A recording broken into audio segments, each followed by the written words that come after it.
예, 점심 공양 잘 하셨어요?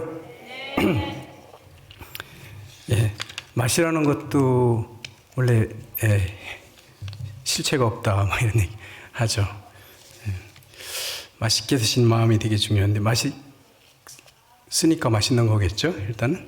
예. 예, 오전 시간에 우리가 열애 현상품 우리 같이 살펴봤는데요. 열애 현상품이면 부처님의 모습에 대한 내용이거든요. 그러니까 보면 원문을 보게 되면 막 이게 되게 뭐 찬탄과 이런 것들이 이렇게 섞여서 나오고, 그다음에 청문도 같이 나오기 때문에 조금 막 혼동스러울 수도, 이게 무슨 내용인가 이렇게 혼동스러울 수도 있는데, 실제적으로는 보면 부처님의 모습은 어떤 모습인가에 대한 내용이거든요. 그래서 보면 세조명품에서 모든 중생들이 다 이미 다 부처로서 다 존재하고 있다. 이렇게 이미 이 세상은 다 부처님의 진리로 다 장엄되어 있다라는 걸 선언하는 내용이고요. 부처님의 깨닫고 보시니까 그런 모습이었다는 얘기죠. 중생들은 못 보지만. 두 번째, 이게 열애 현상품에서 뭐냐면, 그렇다면 이런 모습에 이게 부처님의 진리의 모습인데 이런 모습은 과연 어떤 형태로 존재하고 있는가, 이런 얘기거든요. 이게 실제 하지 않는 건가, 존재하는 건 모양이 없는 모습으로, 분명히 부처님은 이 온 우주에 가득한 모습으로 어디 한 곳도 빠짐없이 두루한 상태로 다 존재하고 분명히 존재하고 계시다라는 것들을 설명하고 있는 내용이 열애 현상품이었다, 이렇게 보시면 되고요. 그렇다면 이 세상이 이미 다 부처의 세계로 다 장엄되어 있는데, 그렇다면 그리고 부처님으로서 이렇게 존재하고 있는데, 그렇다면 왜 우리 더 이상 우리가 수행할 필요가 있는가, 이런 얘기가 나올 수도 있거든요. 그런데 보면 우리가 전부 다 무명으로 인해서 고해 아닌 고통이 아닌 걸 고통으로 집착하는 바람에 고해에 빠져서 살고 있는 모습들, 그런 것들은 인식하지 않고 수행으로 옮기지 않으면 회복될 수 없는 상황이거든요. 아무리 내가 부처라고 하더라도, 내가 완전한 부성을 가지고 있는 부처님이다, 내가 부처다, 이렇게 아무리 선언을 한다 하더라도 그 상태에 계속 돌아보지 않고 사유하지 않고 그 모습을 패턴을 그대로 이어가는 건 그 업력에 의해서 계속 살아가는 거기 때문에 결코 그 부처님을 뵐 수가 없다, 부처님의 모습을 볼 수 없는 그렇기 때문에 우리는 수행이 필요하다라는 얘기거든요. 내가 부처이지만 내가 부처인 줄 모르고 사는데 그냥 내가 부처다라고만 말만 하고 그냥 그런 줄 알고 믿기만 하고 산다면 그 상태에 계속 머물러 있지 부처가 되지 못한다는 얘기예요. 그렇기 때문에 내가 부처로 될 수 있기 위해서는, 부처님의 그런 모습을 보기 위해서는 반드시 수행이 필요한 그런 존재다. 그래서 어떻게 그럼 수행할 것인가에 대한 내용이 이제 보현삼매품에서 그런 얘기들을 얘기하고 있는 거다, 이렇게 보시면 되거든요. 그래서 이 열애 현상품에서 존재론을 얘기했다면, 세 번째 우리 보현삼매품에서는 바로 그 부처님의 수행론에 대해서 우리는 어떻게 수행할 것인가, 그러면 어떻게 부처인데 내가 부처인 줄 알면 그럼 어떻게 살아야 과연 그걸 내가 회복해 갈 수 있고 이 불성을 볼 수 있는가에 대한 내용들이 보현삼매품에 되어 있다, 이렇게 보시면 되겠습니다. 그 부처님을 이렇게 협시보살이죠. 양쪽에 계신 부처님의 두 모습이거든요. 이 모습 중에 하나라도 이게 결여되면 이건 완전한 부처가 될 수가 없는 건데, 부처님을 두 측면에서 바라본 게 협시보살, 양쪽에 있는 보살님으로 우리 모시잖아요. 첫 번째 어느 보살님 모시죠? 문수보살, 보현보살 모시잖아요. 문수보살은 지혜의 상징이잖아요. 지혜의 제일이야. 꿰뚫어 볼 수 있는 그 지혜를 상징으로 나타나는 것이 이제 문수보살이다, 이렇게 얘기한다면, 그러면 부처님이 이 세상에 어떻게 작동하고 계신지, 부처님은 이 세상에서 어떻게 활동하고 계신지, 어떻게 그냥 나무 토막으로 있는 건 아니잖아요. 어떻게 살아가고 어떻게 활동하고 계신지에 대한 내용이 보현보살의 행위, 수행, 이렇게 실천에 옮기는 걸 우리는 보현보살로 이렇게 표시를 하거든요. 그래서 문수보살과 보현보살이 부처님의 양 측면을 다 얘기하고 있다. 그래서 문수보살이 보현하고 문수가 다 다른 보살이 아닌 것처럼, 그런데 이제 보현이라고 할 때는 실천적인 측면에 초점을 맞췄을 때 우리는 보현보살 이렇게 얘기하고, 지혜 쪽에 초점을 맞추면 문수보살이라고 하잖아요. 근데 우리 여기 보면 부처님을 우리가 회복해가는 과정, 그리고 첫 번째 부처님이 지금 들어 계신 삼매를 얘기할 때 보현삼매 이렇게 이름을 붙였단 말이죠. 보현삼매예요. 그러니까 보현이기 때문에 실천적인 측면들이 강조되어 있다는 걸 알 수 있어요. 그래서 이 보현삼매는 우리가 삼매라고 하면 대부분 우리는 어떻게 알고 있냐면, 이게 고요하게 앉아서 그냥 마음 집중하고 흔들림 없이 그런 상태를 유지해 가는 걸 우리는 삼매 이렇게 얘기를 하잖아요. 대부분. 그게 이제 일반적인 얘기인데, 화엄에서는 그렇지 않습니다. 여기 보현보살장에서, 보현삼매품에서 보면 삼매에 드시는데 일어나시고 진동하고 하시는 모습들을 다 여기서 표현하고 있거든요. 뒤 내용을 보게 되면. 이걸 통해서 우리는 뭘 알 수 있냐면, 보현삼매는 그냥 우리처럼 그냥 가만히 앉아서 마음 집중하고 아무것도 하지 않고 마음만 집중하고 있는 상태가 아니라는 걸 우리는 본문에서 알 수 있어요. 그렇기 때문에 부처님께서 직접 보현삼매라고 하면, 부처님은 항상 들어 계신 삼매가 보현삼매. 그러니까 하루 움직일 때도, 우리가 움직이거나 앉아있거나 어떤 때든 항시 부처님은 보현삼매 속에 들어 계신 거죠. 보현삼매에서 일어난다 하더라도 보현삼매를 바탕으로 일어나는 거기 때문에요. 보현삼매는 대부분 우리가 수행하고 실천하는 쪽에 초점이 맞춰져 있다는 걸 알 수 있어요. 그냥 앉아가지고 하는 특별한 자세를 취하거나 특별한 장소, 특별한 시간에 그냥 고요히 앉아서 하는 그런 삼매를 얘기하는 게 아니다. 보현삼매는 실천적인 쪽에 그런 삼매를 대부분 우리는 움직이면 마음이 흔들리거든요. 움직이면 마음이 흔들리죠. 그렇기 때문에 우리가 수행한다고 할 때는 대부분 이렇게 고요히 앉아서 하는 이런 수행들을 기본으로 하잖아요. 이거 이제 우리가 하는 행위고요. 부처님은 이미 깨달으신 분이고 우주와 하나가 되신 분이기 때문에 움직인다고 해서 이게 삼매가 깨지지가 않아요. 그런 상태가 되질 않거든요. 그러니까 부처님이 평상시에 수행하시고 하는 모습들은 다 보현삼매 속에서 실천에 옮기고 계신, 부처님은 살아계신 분인데 이 살아계신 움직이시는 그런 행위들, 이런 것들이 다 보현삼매품에서 다 얘기하고 있다. 그래서 보현삼매는 그런 상태를 얘기하고 있기 때문에요. 우리 불자들은 그러면 이걸 보고 뭘 배워야 되는지, 거기에 대한 내용은 우리가 같이 들어가서 살펴보면서 이렇게 보도록 하겠습니다. 그래서 보현삼매를 첫 번째 보면요, 보현삼매의 첫 구절이 이렇게 나오거든요. 보현삼매의 이름에 대한 얘기가 제일 첫머리에 나와요. 이 시에 보현보살 마살이 열애전에 연화장 사자지 좌하사 승 불실력하야 입우 삼매하시니, 삼매가 명일체 제불 비로자나 열애 장신 이더라, 이런 얘기거든요. 이걸 우리말로 번역하면, 그때의 보현보살이 열애 앞에서, 부처님 앞에서 연화장 사자자에 앉으사 부처님의 위실력을 받들어 삼매에 들어가셨다. 근데 그 삼매의 이름이 뭐였냐면 일체 제불 비로자나 열애 장신이라고 하는 이름을 가지고 있다, 이런 얘기거든요. 여기 바로 이 삼매의 이름이 나왔어요. 열애장신이라는, 일체제불, 모든 부처님의 비로자나 열애의 장신이라는 건 머금고 있는 몸이란 얘기죠.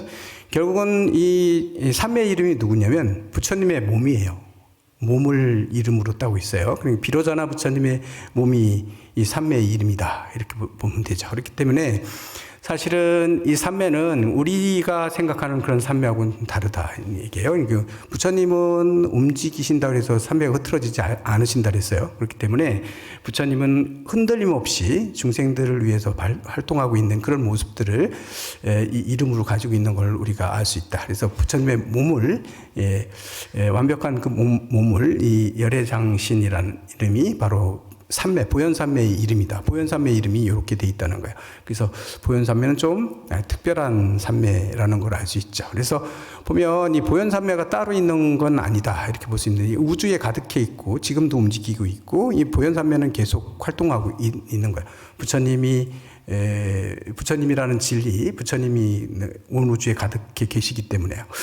부처님은 지금도 존재하고 있고 영원히 존재하는 그런 존재로서 있는데 우리가 그를 못 볼 뿐이죠. 근데 이 보현산매의 안에서 활동하고 계신 그런 분이다 이렇게 볼 수 있죠.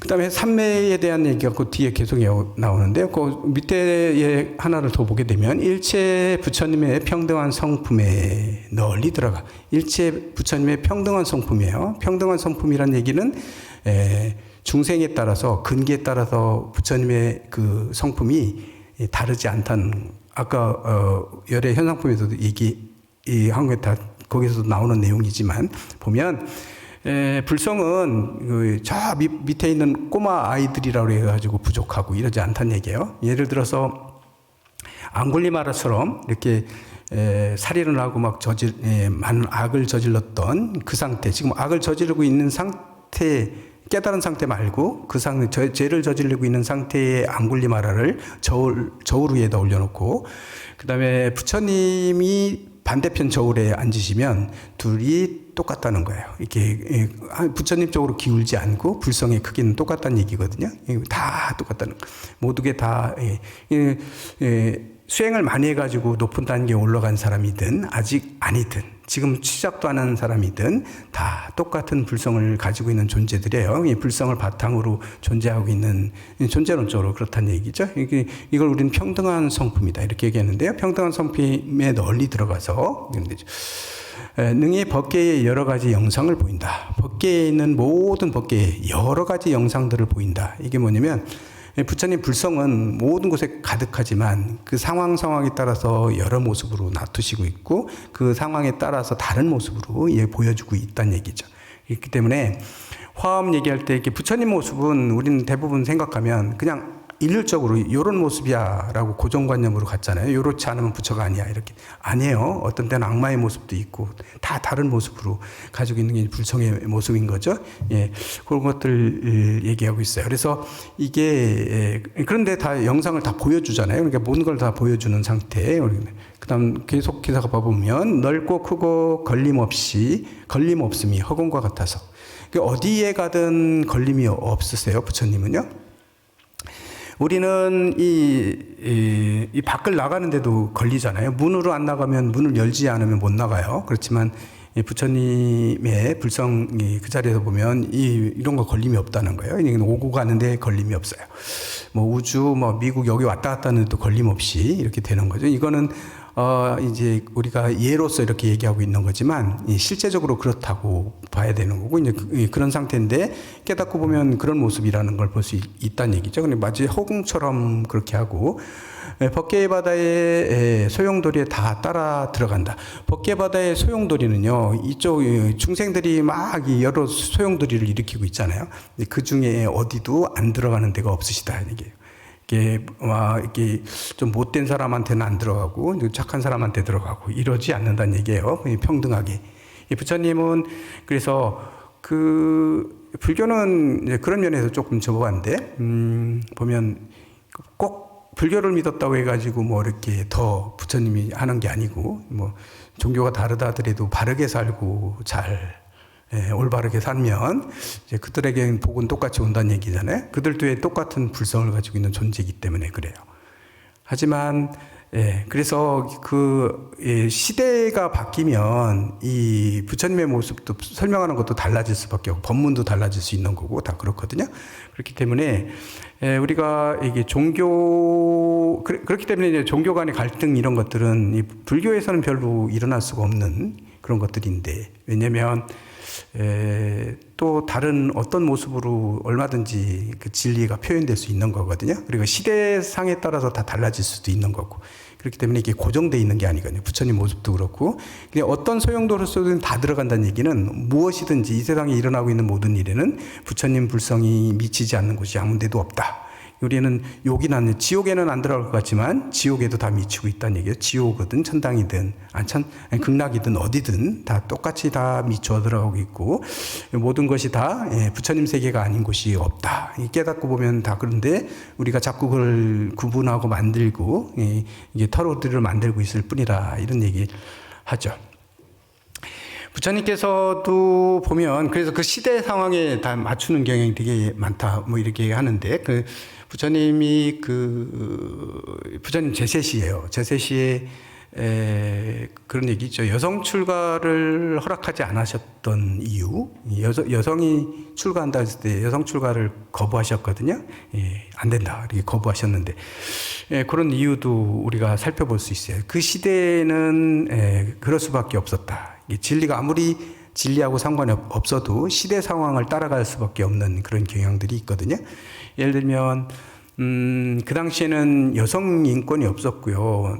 남자 위주, 남성 위주의 그런 시대고 모든 걸 다 남성들에 의해서 이루어지는 시대였는데 그런 시대에 여성 출가를 허락해서 남자들 왕한테도 여성 출가자한테 가서 절하라고 그러면 이게 받아들일 수가 없는 거예요. 그 당시에는요. 절대로 받아들일 수 없죠. 아무리 좋은 가르침이라 하더라도 시대가 안 맞으면요. 그런 때 그걸 펼치면 외면받게 되고 이게 풍속을 해치는 나쁜 종교다. 이래가지고 비판받을 거예요. 그렇기 때문에 부처님께서 여성 출가를 기꺼이 허락하지 않으셨어요. 처음에 되게 허락하지 않으셨던 게 기원정사가 있었던 그 유리국의 그쪽 나라에서는요. 종교가 신생 종교가 되게 많이 이렇게 각축을 벌이고 있었던 곳이거든요. 그러니까 모든 종교들이 막 서로 각축을 벌이고 있어서 불교가 주도하는 시대가 부처님 시대인데 기원정사에 부처님 계실 때는 이게 불교가 주도해가지고 끌고 가는 시대가 그런 곳이 아니었어요. 그곳은요. 근데 거기에서 만약에 여성 출가를 허락했다? 그럼 거기서는 포기해야죠. 이게 포교를 뭐라고 해요? 우리가 포교하는 걸 포기해버려야 되는 거예요. 거기 있는 중생들은 포기해야 되는 거잖아요. 부처님은 포기할 수 없어요. 모든 사람들을 포기할 수 없습니다. 아무리 잘못 알고 있으면 잘못 알고 있는데 맞춰서 그들을 끄집어 이렇게 올리는 게 되게 중요하거든요. 이게 소용돌이 속에 다 들어간다는 얘기 그런 거예요. 그런 사람들에 들어갈 때는 거기에 맞춰 들어가야 돼요. 거기다 대놓고 야 남자 여자 다 똑같아 이런 얘기해버리면 거기서는 그 소용돌이는 받아들일 수가 없는 거잖아요. 이런 것들이 있었어요. 부처님께서 여성 출가를 허락하신 곳은 어디였냐면 어디야 저기 갑자기 또 이 지명이 잘 생각이 안 나거든요. 우리 유마거사에 있었던 어디야 거기가 예? 바라나시 아니고 우리 바라나시 아니고 갑자기 저희 생각 안 나는데 저희 많이 가잖아요. 기본 그 대림정사 있는데요. 대림정사 있는 곳, 그곳은 어디냐면 이게 갑자기 얘기하려면 생각이 안 나요. 미리 요 얘기 해제했으면 생각했을 건데 나이 먹으면 그렇더라고요. 지명이 원래 정해져 있는 게 아니니까. 뭐 치매까지 거기 넣을 건 아니고요. 아직은 그것까지는 아닌 것 같고요. 어쨌건 이곳은 상업이 발달됐던 곳이고 이제 개혁적인 곳이었거든요. 부처님 그쪽에 유마거사 있었던 그 대림정사 그쪽 지역은요. 그렇기 때문에 거의 90%가 불자였어요. 부처님을 되게 좋아했거든요. 왜냐하면 부처님한테 은혜를 받은 것들이 많았기 때문에 부처님을 되게 존경하고 좋아하는 곳이었고 그냥 90% 이상이 불자였어요. 타 종교를 접하지만 거의 모든 사람들이 불교를 믿었기 때문에 부처님을 따랐기 때문에요.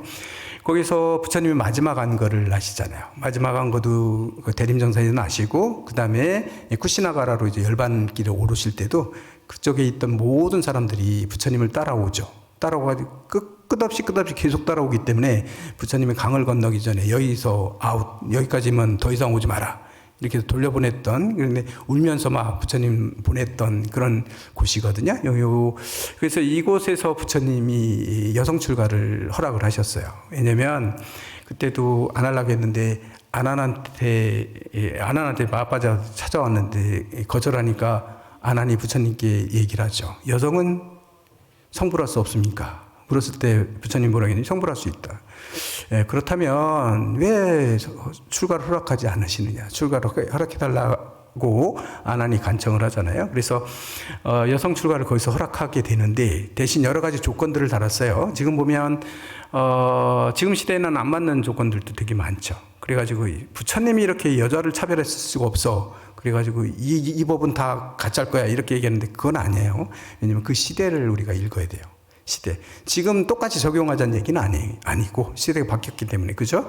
하지만 그때그때에 따라서 이렇게 다 달라져요. 법이라고 하는 것도 법을 피는데도 이렇게 똑같이 필 수가 없어요. 그 시대에 맞춰서 하는 건 당연한 거예요. 그 중생들에게 맞춰서 하는 거죠.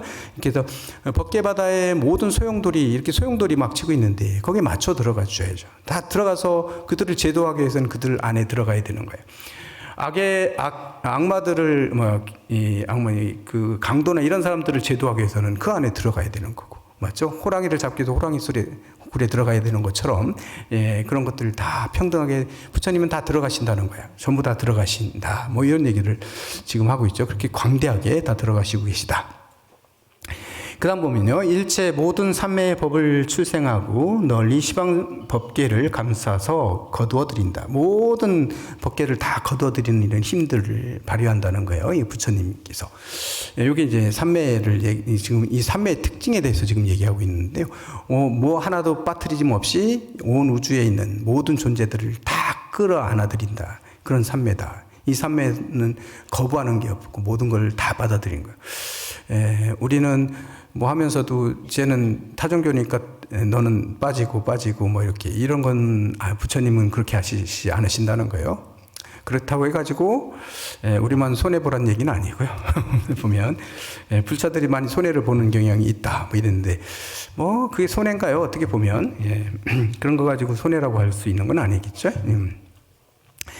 그 다음 한번 보겠냐면 삼세 모든 부처님의 지혜 광명의 바다가 모두 여기에서 나와. 여기서는 여기 보현삼매에서 나온다는 얘기예요. 여기에서 나와. 시방에 펼쳐진 세계의 바다들을 다 나타내 보인다. 모든 세계들을 안 나타나는 게 아무것도 없다. 모든 걸 다 나타내 보이시고 계시다. 일체 부처님의 힘과 해탈과 모든 보살의 지혜를 모두 포함하고 간직하고 이 안에는 모든 부처님의 능력, 모든 부처님이 가지고 있는 공덕 이런 것들 다 포함하고 있다는 거예요. 보현삼매 안에요. 보현삼매 안에는 다 포함되고 그 안에 다 갖추고 있어서 능히 미진수의 일체 국토들로 하여금 그지없는 법계를 널리 모든 법계가 다 끝없는 법계를 다 끌어안고 서로 다 연결돼서 다 하나가 되고 있음을 지금 얘기하고 있습니다. 일제 부처님의 공덕의 바다를 성취해서 열의 모든 큰 서원의 바다를 나타내 보이며 일제 모든 부처님에게 있는 법륜을 유통시켜서 보호해서 끊어지지 않게 하였습니다. 부처님의 그런 모습이나 부처님의 그런 공덕들이 끊어지지 않게 계속해서 이어가게 해주는 건 바로 이 보현삼매 안에 들은 자들이 그렇게 할 수 있다나 이런 것들 얘기하고 있죠. 이렇듯이 이 보현보살이 한가운데 이렇게 하는 것처럼 온 우주에 가득히 이런 또 다 이런 삼매를 보여주고 있다는 내용이 그 다음번에 이어지는 내용으로 이어지고요. 그 다음 보면 그때 낱낱 보현보살에게 시방의 일체 모든 부처님이 다 그의 앞에 나타나서 저 모든 열애께서 같은 음성으로 찬탄하였습니다. 이 보현보살이 이렇게 행동하고 있는 것을 찬탄하는 부처님이 찬탄하고 계신데 뭐라고 찬탄하냐면요. 훌륭하고 훌륭하다 선남자여. 그대가 능히 이 일체 재불 피로자나 열애 장신 삼매에 들어갔도다. 불자여 이것은 시방의 일체 부처님이 함께 그대에게 내려주신 것이다. 비로자나 열애의 본래 원의 그런 힘 때문이며 또한 그대가 일체 모든 부처님의 행원을 닦은 힘 때문이니라. 그래서 이 보현삼매의 삼매에 들어간 모든 이 보현보살이 거기에 들어갔음을 지금 찬탄하면서 그런 삼매에 들어갈 수 있었던 이유는 원래 부처님이 가지고 있었던 원력, 이 모두를 다 구제하겠다는 그 원력과 그 힘을 받은 것도 있지만 본인조차도 그때도 역시 마찬가지 뭐예요? 부처님의 행원을 잘 닦고 실천에 옮겼기 때문에 그렇다. 그냥 들어갈 수 있었던 게 아니라 스스로 부처님의 삼매를, 부처님의 그런 수행을 따라서 열심히 이 삼매를 닦아 익혀서 실천에 옮겼기 때문에 바로 네가 이런 삶에 바로 들어갈 수 있었다. 부처님과 똑같은 삶에 들어갈 수 있었다라고 얘기하고 계십니다. 그러면서 그 밑에는 뭐 그 부처님처럼 똑같이 부처님이 하시는 그런 중생 구제하는 모습들을 다 하나씩 다 열거하면서 거기를 다 그런 것들을 했기 때문이라 그 수행했던 것들을 쭉 나열하고 내려가면 그렇게 하는 모습들이 계속해서 이어집니다. 내용들은 그런 내용들이 이어지고 있고요. 예, 목쭉 그 삼매에 들어가는 모습들을 쭉 얘기를 하죠. 그 다음에 가보면 가피를 받는데 이제 몸으로도 입으로도 모든 행동으로도 부처님께 가피를 받고 보현보살에 다 가피를 받고 있었다. 모두 가피를 받았는데 그 다음에 이제 이 가피를 받고 삼매에서 일어나는 장면 한번 볼게요. 일체 삼매에서 일어난다. 이 시에는 그때 보현보살이 곧 삼매로부터 일어났습니다. 이 삼매에서 일어날 때에 곧 일체 세계바다 미진수의 삼매 바다문으로부터 일어났습니다. 했어요. 모든 삼매에서 일어났다 이렇게 얘기했더니 삼매에서 빠져나왔다는 얘기가 절대로 아니에요. 이거 잘못 이해하면 안 돼요. 삼매에서 일어났다니까 삼매에 앉아 있다가 삼매에서 일어났으니까 이제 삼매에서 나왔다는 개념이 아니고요. 이게는 삼매에 계속 들어있으면서 일어났기 때문에요. 이 삼매는 실천을 상징적으로 얘기하고 있는 거예요. 삼매에 들어있으면서 이 삼매가 실전적인 측면으로 퍼지고 있는 이런 내용들을 얘기하고 있다. 그렇게 보시면 돼요. 이른바 삼세의 생각이 차별이 없는 선교한 지혜를 아는 삼매로부터 일어났으며 이게 이제 부처님이 우리가 수행을 통해서 가질 수 있는 모든 삼매들을 쭉 날가면서요. 여기에서 일어나고 이런 삼매에서 일어나고 삼매에서 일어나고 이런 내용들이 계속 이어집니다. 그 다음에 이렇게 삼매에서 일어났는데 이런 모든 삼매로부터 일어났다. 그랬더니 보현보살이 이와 같은 삼매문으로부터 일어날 때 그 모든 보살들이 낱낱이 각각 세계마다 미진수의 삼매 바다 구름과 세계바다 미진수의 다라니 바다 구름과 이런 모든 이런 구름, 이런 구름의 미진수의 수행 바다 구름 이런 구름들을 다 얻게 됐다. 그런 수행에 의한 가피를 모든 중생들이 얻었다는 얘기죠. 예, 보현보살이 이런 감에서 일어날 때 다른 보살들 다 이런 공덕의 바다 구름을 다 얻게 되는 이 가피를 얻게 되는 중생들이 가피를 얻는 거예요. 이게 삼매 보현삼매에서 이 보현삼매가 실천에 옮김으로 인해 가지고 이게 활동되고 지금 우주에는 지금 다 보현삼매가 지금 발동하고 있거든요. 되고 있을 때 그 중생들은 다 이 어떤가 이득을 다 얻고 있다는 얘기예요. 본인들은 모르는 사이에 이런 이득을 다 보고 있는 거죠. 이런 이득들을 다 똑같이 다 얻고 있었느리라. 뭐 이런 얘기죠. 그 다음에 이런 다 중생들이 이렇게 이득을 얻었는데 그때에 시방의 일체 세계바다가 모든 부처님의 위실력과 보현보살의 삼매의 힘으로 모든 것이 가만히 흔들렸으며 다 흔들렸어요. 이게 뭐니까 부처님의 가피력하고 그다음에 보현보살이 가졌던 그 삼매의 힘 때문에 딱 일어났는데 주변에 있는 모든 세계가 자 우주 끝까지 모든 세계들이 진동을 했다는 흔들렸다는 얘기예요. 흔들렸다는 얘기면 영향을 준다는 얘기예요. 이 가피가 내려짐을 이렇게 상징적으로 나타내고 있어요. 모든 게 다 연결돼 있어요. 이렇게 흔들렸으며 낱낱 세계가 온갖 보배로 장엄하였으며 미묘한 소리를 내어서 모든 법을 연설하며 주변에서 부처님의 소리, 법문 소리가 다 들리고 있는 거죠. 귀가 열린 자들은 들을 수 있는 거예요. 지금 이 순간에도 부처님의 빛은 환하게 빛나고 있고 모든 우주의 모든 삼라만성이 전부 다 부처님의 법음을 지금 연설하고 있다는 거예요. 그걸 알아듣는 사람은 알아듣죠. 가끔씩 못 알아듣다가도 어떤 때 순간적으로 알아들을 때도 있을 것이고 이런 것들은 볼 수 있는 거죠. 지금 이 순간 모두 한순간도 빠짐없이 모든 우주의 모든 삼라만상이 다 법음을 내리고 있다는 거 이렇게 얘기를 하고 있는 거죠. 미묘한 소리를 내어서 모든 법을 연설한다. 또 모든 열애의 대중이 모인 도량마다 그 가운데에 10가지 큰 만유한 구름을 널리 비 내렸습니다. 많은 이런 구름들이 내리고 있음을 얘기를 하죠. 이렇게 10가지는 화엄경에서는 10가지를 대부분 얘기하거든요. 10가지 원을 얘기하더라도 10가지. 우리가 바람일 얘기할 때, 육바람일 얘기할 때 화엄경은 십바람일 얘기하거든요. 이게 바람일 숫자를 10개에다 맞춰요. 되게 많이. 이건 왜 그러냐면 화엄경은 완벽한 진리 자체를 설명하고 있기 때문에 이게 완벽한 모자람이 없는 숫자를 열로 보거든요. 예, 인도에서 열로 보게 돼요. 열이 완벽한 숫자로 보여요. 모자람도 없고 좀 넘치지도 않는 숫자, 딱 10. 그렇기 때문에 화엄경에선 대부분 모든 것들이 10에 맞춰져서 이렇게 설해지고 있다는 것도 상식적으로 이미 다 알고 계실 거다. 작년에 들으셨고 계속 들으셨기 때문에 알 거예요. 그런데 여기서도 10가지 많이 구름을 내렸다. 그러면서 밑에 10가지 많이 구름에 쭉 찬탄하는 모습들이 나오는데 그거는 생략하고요. 그 다음 보죠. 이와 같은 10가지 큰 만이왕 구름을 널리 비내리고 나서 일체 열애가 모든 모공에서 다 같이 광명을 놓고 그 광명 가운데서 개송을 설했다. 모든 모공이 다 빛을 발하는 거예요. 모든 부처님의 숨구멍마다 모든 빛을 환하게 발하면서 그 모공 가운데 그 광명이 다시 그 광명 가운데 소리가 들리는 거예요. 개송으로 들리는 거죠. 보현보살이 그 개송 한번 볼게요. 보현보살이 모든 세계에 두루 계시어. 보현보살이 모든 세계에 두루 계시어 보배연꽃에 앉으심을 대중들이 보니 일체 신통을 다 나타내며 한량없는 삼매에 다 능히 들어가셨도다. 부처님하고 똑같은 능력이에요. 부처님 똑같이 하고 있는 모습들을 우리한테 다 보여주고 있다.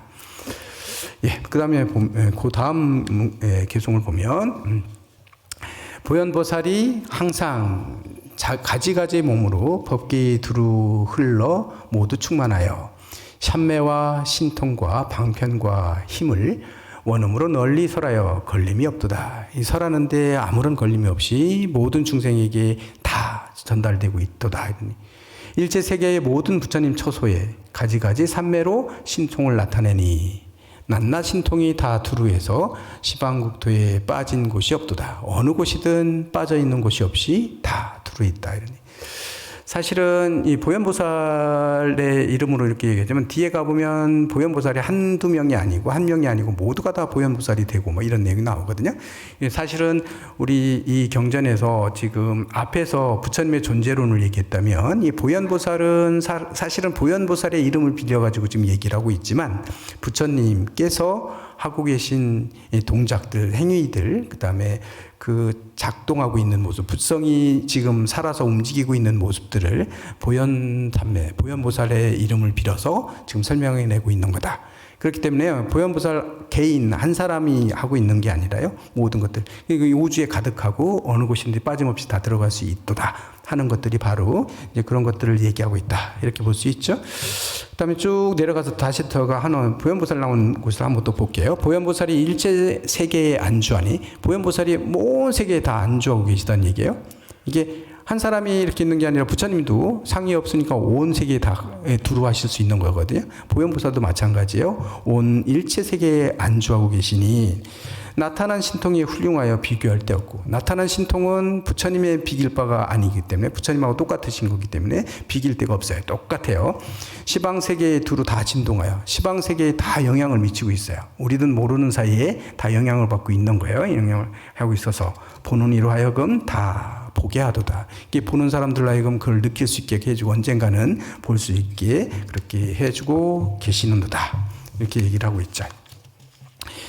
예, 일체 부처님의 지혜와 공덕과 힘과 가지가지 큰 법을 만족하여 모든 삼매와 방편의 문으로 지난 옛적의 보리행을 다 보여준다. 이게 부처님께서 과거에 다 했던 그런 행위들도 보리행위들도 다 보여주는, 와 부처님에게 이런 것들 다 보여주고 하는 것들을 우리가 보면 우리한테 어떤 메시지를 주냐면요, 우리도 보현보살로서 살아야 된다는 걸 얘기해주고 있는 거다. 이렇게 볼 수 있거든요. 왜냐하면 보현보살의 그런 모습들이 남의 얘기가 아니라요. 내 안에 들어있는 불성을 다 가지고 있고, 우리가 다 부처님을 다 간직하고 있는 존재이기 때문에, 우리가 다 부처라고 한다면 이 부처의 그 모습에 분명히 지금 활동하고 있는 모습들이 있을 건데, 그런 모습들 따라서 우리는 그걸 실천에 옮기는 게 되게 중요하다.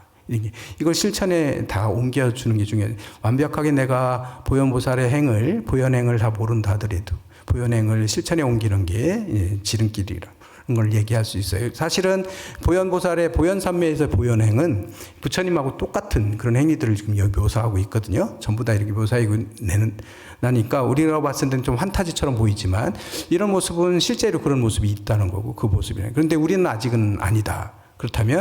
그렇다 하더라도 보현행으로 살아야 된다는 거예요. 그런 모습을 따라서 실천에 옮기는 것부터 그러면 열려지고 열려져서 우리가 부처의 앞에 열애현상품에서 봤던 그런 부처의 모습으로 우리가 화연할 수 있다는 거죠. 원래 그 모습 가지고 있는 모습을 다시 우리가 회복하는 거고 그 모습을 그대로 드러내 보일 수 있는 이런 게 돼야 된다라는 것들을 보현행원품에서도 이렇게 계속 얘기하고 있는 것이다 이렇게 볼 수 있어요. 그런 모습들을 보여주죠. 그다음에 마지막 요거 정리한 다음에 우리가 좀 어떻게 살아야 될 것인가는 그건 좀 풀어서 얘기를 해드릴 건데요.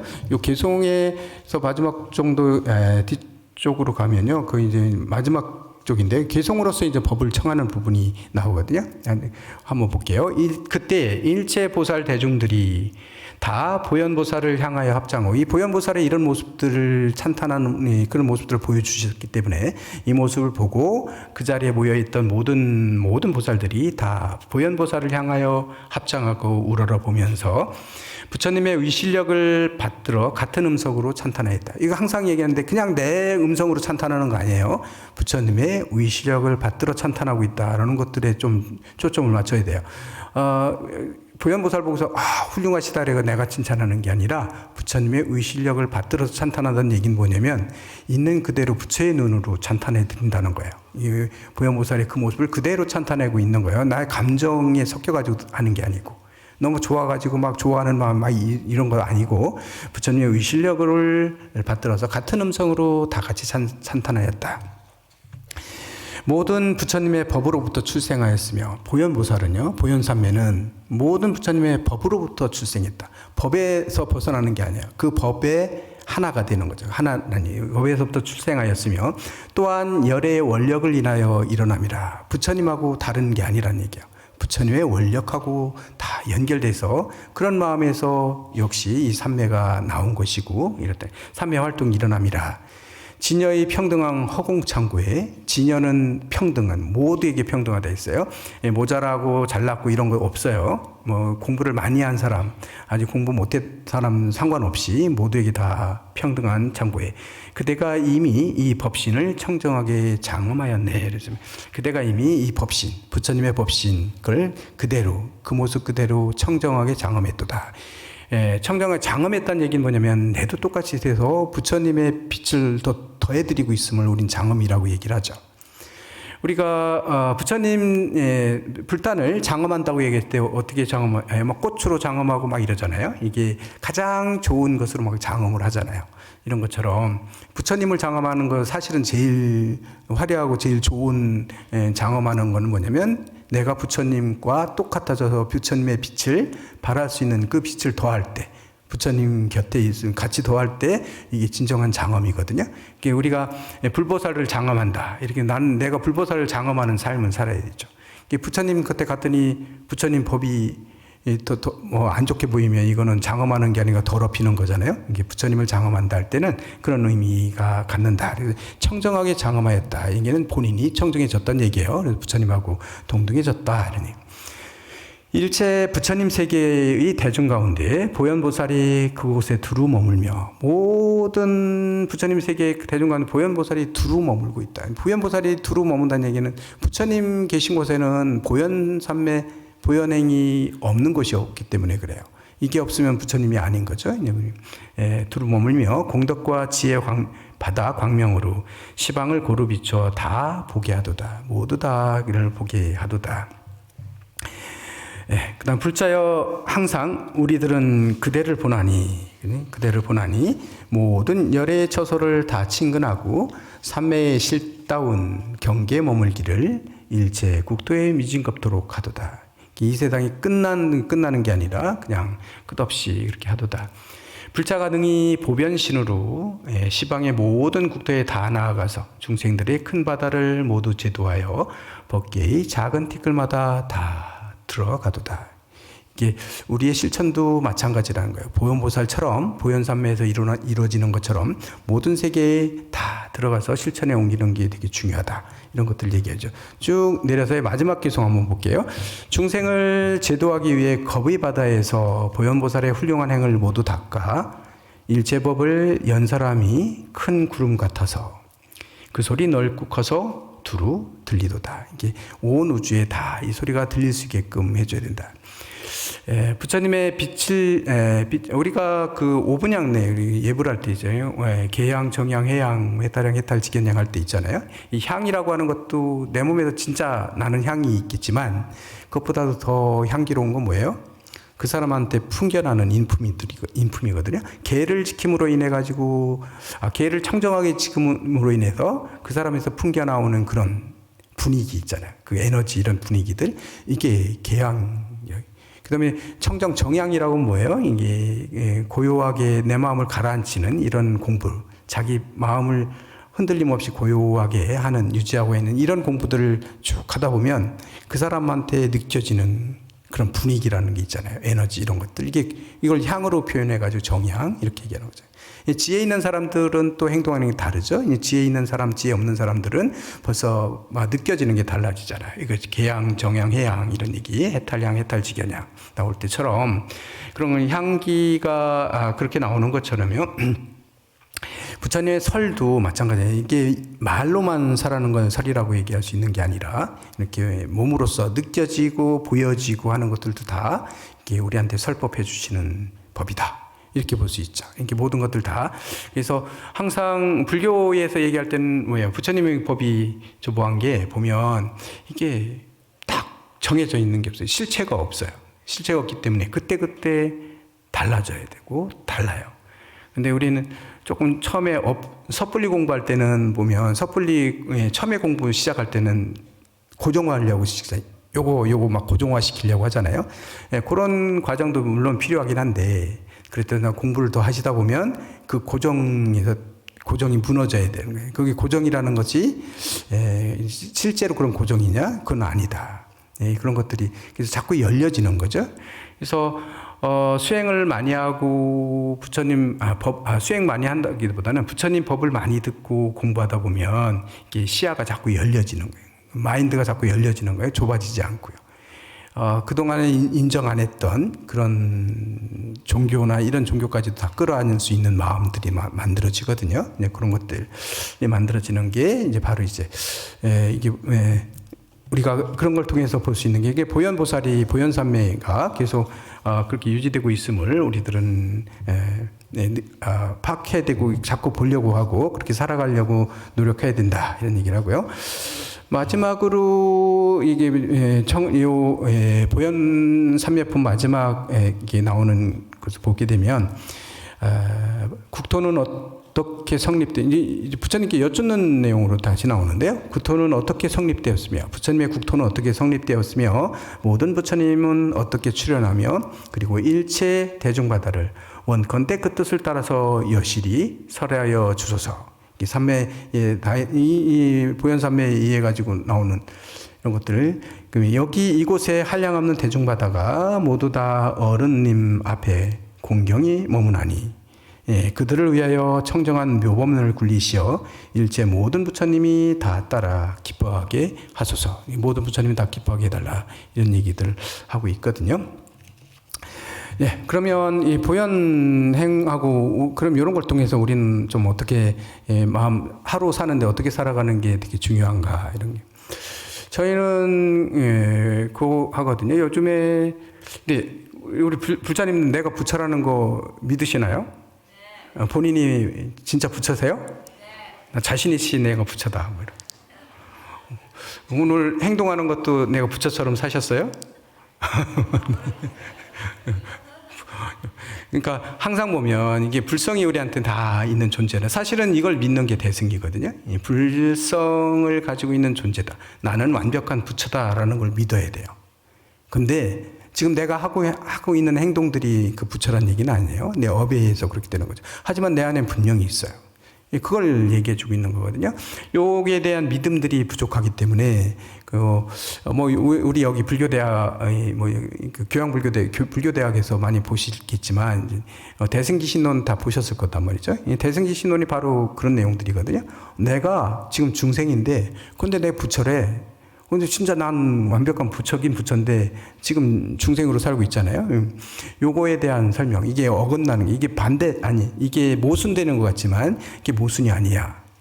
그래, 네 중생이면서 동시에 완벽한 부처다라는 것들을 설명해내고 있는 게 대승기신론이죠. 대승에 대한 믿음을 일으키는 논이에요. 그렇기 때문에 대승기신론을 조금 살펴보면 이런 내용들을 할 수 있어요. 내가 부처라는 걸 믿어야 돼요.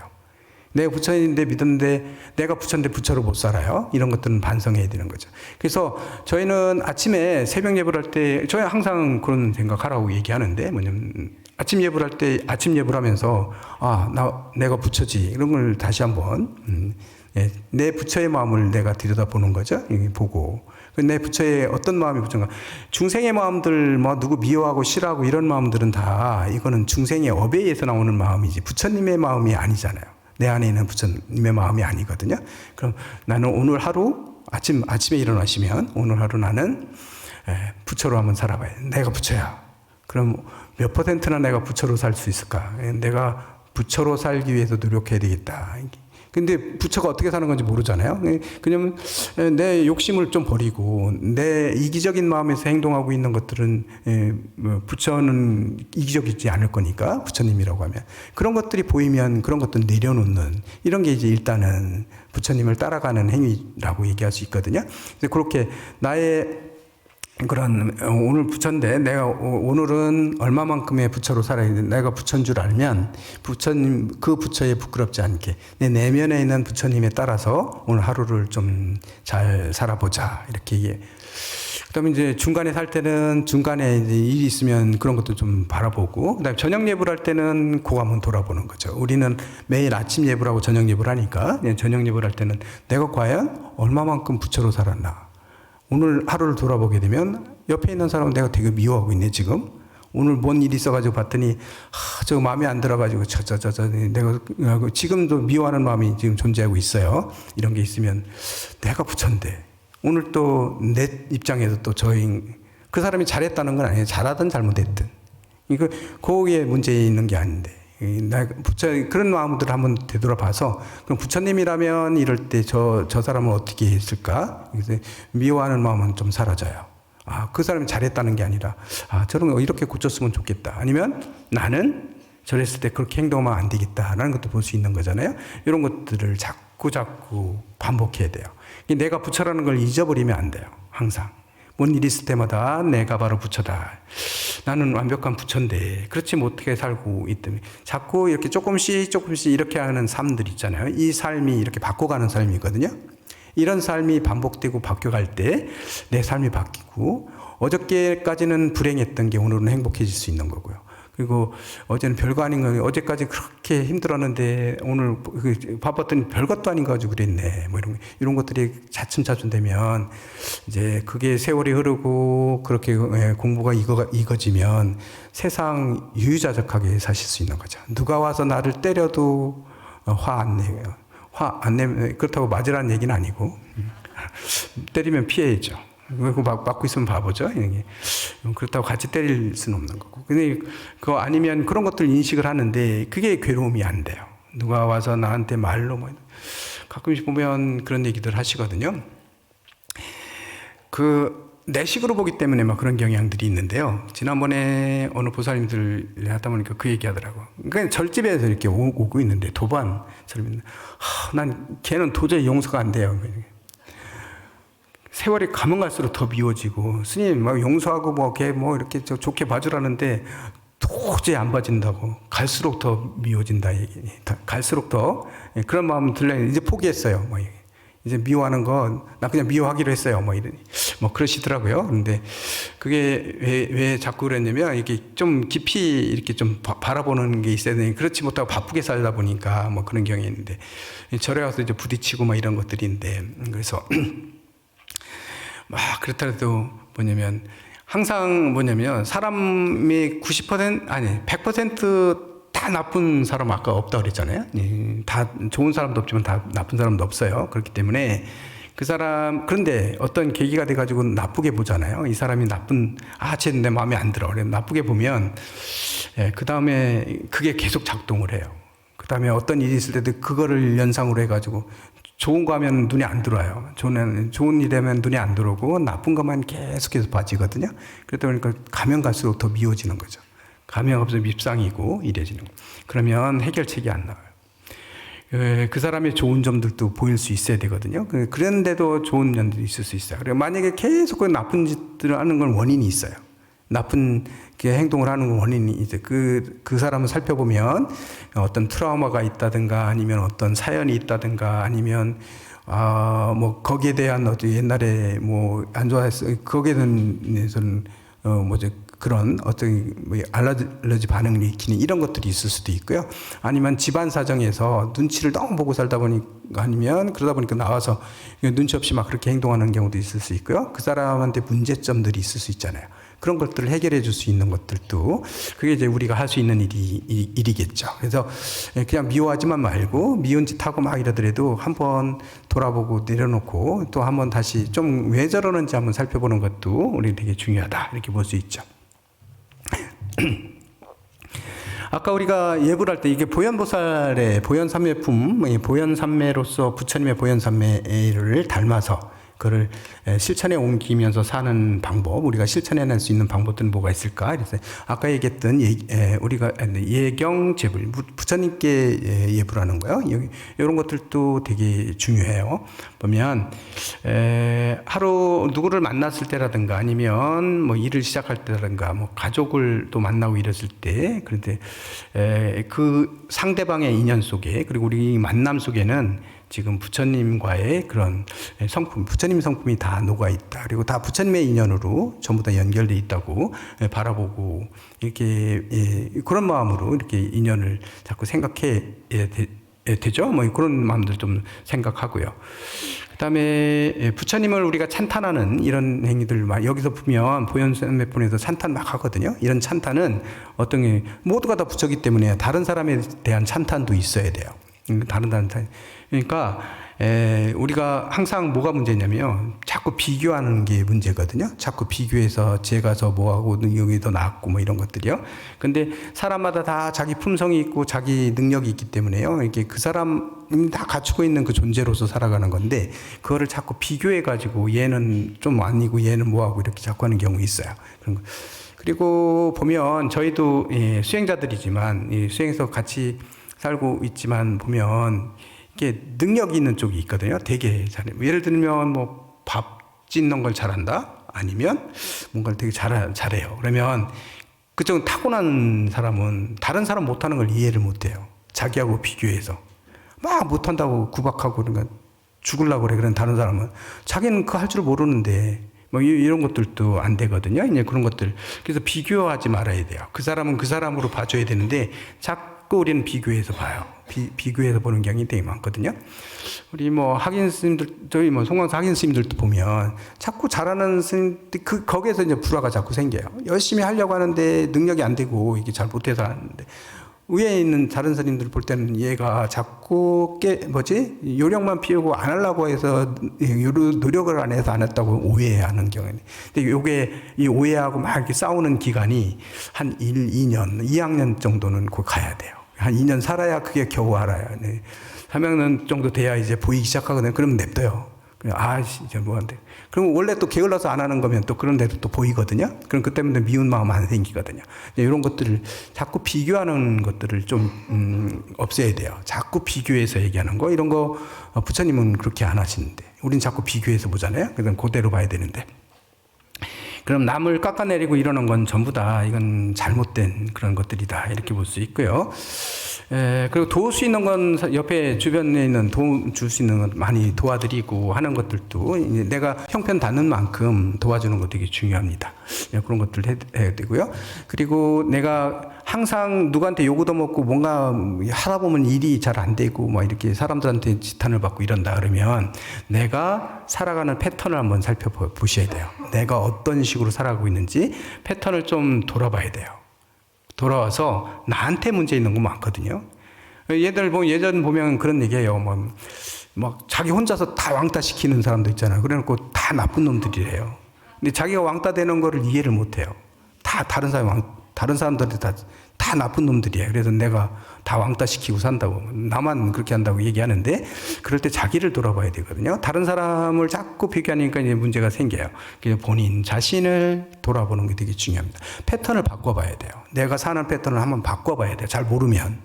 왜 내가 항상 하면 남들이 자꾸 이럴까? 그럼 그 패턴 내가 한번 살펴보고 바꿔보는 이런 것들 되게 중요하죠. 이런 거 계속 업대로 사는 거고요. 이런 게 바꿔지는 게 불자들의 삶이에요. 이렇게 돌아보는 거. 그래서 한번 보현삼 부처님의 삶을 닮아가기 위해서는 처음에 잘 모르니까 잘 모르는데 뭔가 잘못됐으면 패턴을 자꾸 바꿔보다 보면 거기서 이제 얻어지는 것들이 있다. 그리고 어떤 힘든 일이 있다 해서 보현삼의 품에서 보듯이 모든 부처님은 지금 살아있는 상태로 내 마음속에 다 계시고 항상 그 가피를 내려주고 계신데, 어떤 일이 조금 힘든 일이 있다 해가지고 좀 곤란한 일이 있다고 도망가거나 이러면 안 되죠. 그런 것들, 그런 패턴이 내가 있다면 그런 것들 바꾸고 부딪혀가지고 한번 해보는 게 되게 중요하죠. 왜냐면 그 번뇌 속에 깨달음이 다 있기 때문에 그래요. 그걸 외면한다고 해결되는 게 아니에요. 어떤 문제점이 있으면 그 문제점을 파고들어야 돼요. 그걸 외면하고 그냥 눈 감아놓고 하면 그건 계속 반복되는 거죠. 내년에 그 다음에도 계속 반복되는 경향들이 있기 때문에요. 그런 경향들이 있다. 오늘 이 시간까지 열의 현상품과 그 다음에 보현삼매품 이렇게 둘을 봤는데요. 여기 이제 부처님이 원래 우리 모두가 다 부처님이라는 거, 그 믿음을 가져야 된다는 거고요. 그 다음에 그 부처님은 우리 눈에, 지금 중생들의 눈에 안 보이지만 이 우주에 가득히 장엄대에서 지금 빛나고 있는데 우리가 못 볼 뿐이에요. 장엄에서 지금 이 순간에도 여기서 빛나고 있는데, 그런 것들이, 그런 상태로 분명히 부처님의 상태는 존재하고 계시다. 존재하는데 어떤 형체를 가지고 있는 존재가 아니라 어떤 이런 모든 공덕들을 가진 형체로 존재하고 계시고, 그 다음에 이 부처님의 마음은 우리 마음, 어느 마음이든지 온 우주에서 지금도 보현삼매로서 지금 활동하고 계시고, 보현삼매로서 모든 것들을 움직이고 계시다. 삼매에 들어있기 때문에 어디 치우치지 않으시고 모두에 평등하게. 그러나 그렇다면 우리는 이런 찬란한 세계, 모든 부처의 세계고, 이런 부처님의 가피가 항상 존재하고 있는 세상에 살면서 그럼 우리는 어떻게 살아야 되냐? 그거 못 보고, 그러니까 난 몰라 그러고 외면하고 사는 게 아니라 자꾸 부처님께 배우고 따라가고, 그 다음에 내 마음속에서 이게 옳다 그르다 아직은 확신이 안 선다 하더라도 일단은 좋다고 생각되는 거, 그리고 내 이기적인 마음들을 한번 계산해가지고 그런 게 붙어있지 않은 상태는, 그런 것들이 붙어있다면 떼버리고, 그런 것은 추구하면 안 되고요. 그런 거 떼버린 상태로 자꾸 판단해서 이게 옳은 거야 라고 싶으면 이제 자꾸 실천에 옮기고, 이렇게 생활을 자꾸 이렇게 해 나가시는 거, 이게 이제 보현 삼매품에서 우리한테 얘기해주고 있는, 그리고 우리 불자들이 아직 부처의 그런 환희로운 모습을 보기 위해서 그런 모습을 다시 그런 모습을 완벽하게 보고 그런 모습으로 우리가 살아가기 위해 환희의 세계에 살기 위해서는 이 첫걸음부터 이렇게 보현삼매품에서 나오는 것처럼 이렇게 부처님 따라 살으려고 노력하는 거, 이게 이제 우리의 첫걸음이다 이렇게 보시고요.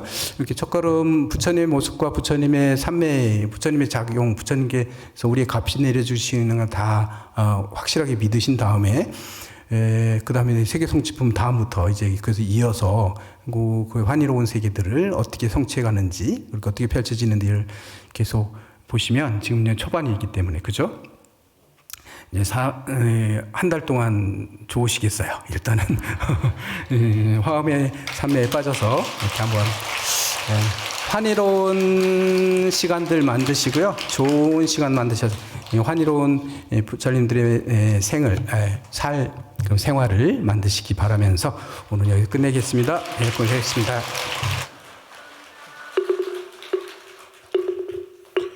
너